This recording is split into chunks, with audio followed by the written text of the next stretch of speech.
¿Qué opinión tienes de Salvador Freixedo? Mira, Salvador Freixedo fue sacerdote jesuita que luego dejó de ser sacerdote jesuita, se dedicó a los ovnis y a lo paranormal, y entonces, pero era un hombre que estaba muy mal del cerebro, o sea, en serio, no tenía problemas graves de percepción y conductuales. Mira, cuando cayó el famoso ovni de Puebla en México, que esto debe haber sido en el 84, gente que yo conozco cercana a mí, que fueron fundadores conmigo de la Sociedad Mexicana para la Investigación Escéptica, siguieron durante años el tema del ovni. Evidentemente cayó algo en Puebla. Se recuperó un trozo de metal que se analizó y era acero al alto carbono con tungsteno, y se hizo un análisis metalúrgico, ¿no?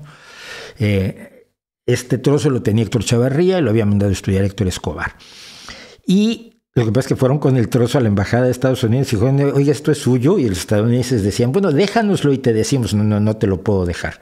Luego fueron con los soviéticos, esto es suyo, y los soviéticos, no te puedo decir, déjamelo y yo te aviso luego. No se lo dejo.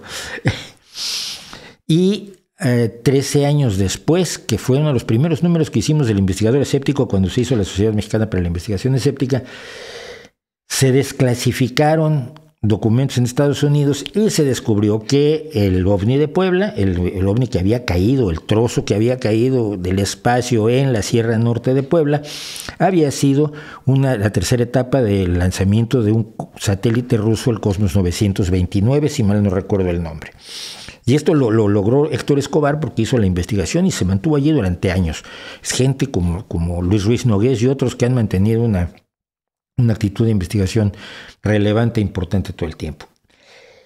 Por entonces Salvador Freixedo dijo que había tenido en sus manos un trozo del ovni de Puebla y que era un metal desconocido en la tierra, que tenía resplandecía de una manera absolutamente asombrosa y tenía una ligerísima vibración, pero la luz azul que desprendía le había llenado de paz espiritual.